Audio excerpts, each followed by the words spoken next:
दोस्तों, आपने देखा है कि कैसे अमेरिका डोनाल्ड ट्रंप ने भारत के ऊपर 100% टैरिफ लगाया। और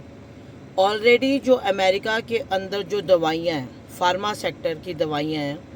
वो ऑलरेडी बड़ी महंगी हैं। और आप 100% टैरिफ लगा दोगे भारत की दवाइयों पे, तो जो भारत की दवाइयाँ हैं वो तो अमेरिका में और महंगी बिकेंगी, जिससे क्या है कि वहाँ का जो हेल्थ सेक्टर है वो बिल्कुल डगमगा गया है। और इस मौके का फ़ायदा उठाते हुए बड़ी ही चालाकी से चाइना के साथ हमारे कुछ जगहों पे बहुत ही टेंशन वाले हमारे उनके साथ रिलेशन है, पर उन्होंने इस मौके का फ़ायदा उठाया और उन्होंने चाइना ने, जो कि 1.4 अरब की आबादी वाला देश है, उन्होंने ज़ीरो टैरिफ के ऊपर जो भारत के लिए अपने बाज़ार खोल दिए हैं कि आप आके वहाँ पर अपनी दवाइयाँ बेचो। अब क्या है कि अमेरिका के तो द्वार बंद हो रहे हैं, ठीक है, बेशक पूरी तरीके से नहीं बंद हुए, पर अमेरिका में इतनी महंगी दवाइयाँ देखो बिकने से रही। और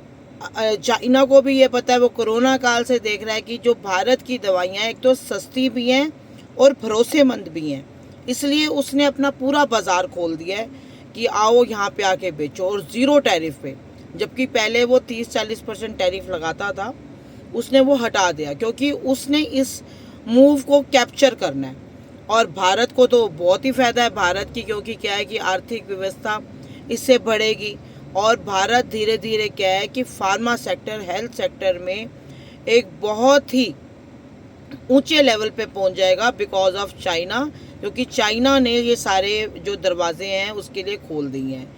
तो उधर से क्या है कि जो डोनाल्ड ट्रंप है उसने देखा है कि अब तो चाइना ने खोल दिया है, तो उसका तो पसीना रुक नहीं रहा, वो तो बहुत ही ज़्यादा घबराया हुआ है और परेशान है। और उसके अपने ही देश की जो हेल्थ सेक्टर की कंपनीज़ हैं और जो लोग हैं वो बहुत ज़्यादा उसकी जो नीतियाँ हैं उसके खिलाफ चल रहे हैं कि आपके सारे मूव्स खराब हैं। क्योंकि देखो, किसी भी कंट्री का अगर हेल्थ सेक्टर ठीक नहीं होगा तो लोग कैसे बचेंगे। लोगों को बचाना किसी भी देश के लिए बहुत ही अनिवार्य है, उसकी प्रगति के लिए बहुत अनिवार्य है। तो वहाँ पर आप जो हेल्थ सेक्टर की आपकी जो दवाइयाँ हैं वो इतनी महंगी हैं, तो आपका देश की आर्थिक व्यवस्था कहाँ जाएगी।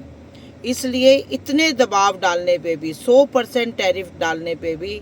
हमने रूस से तेल खरीदना बंद नहीं किया, क्योंकि वो हमारी इकोनॉमिक कंडीशंस के लिए बिल्कुल करेक्ट वे था, क्योंकि हमने भी अपनी देश की इकोनॉमी बढ़ानी है। और इसीलिए आज का जो भारत है वो अब, बल्कि ये जो है कि ब्लेसिंग इन डिस्गाइज हुआ है कि आपका जो 100% टैरिफ है हमें नीचे करने की बजाय वो हमें ऊपर करता जा रहा है, क्योंकि हम अलग अलग रास्ते ढूंढ रहे हैं और उसमें सक्सेसफुल भी हो रहे हैं। और जिससे क्या है कि हमारी इकोनॉमी भी बढ़ रही है और जिन जिन के साथ हमारे थोड़े बहुत रिलेशन वो भी थे तो वो भी बढ़िया हो रहे हैं। ऑटोमेटिकली हमारे इन सब जो कारण है उनके कारण चाइना के साथ हमारे रिलेशंस बहुत अच्छे बन रहे हैं और आने वाले टाइम में और भी अच्छे होंगे।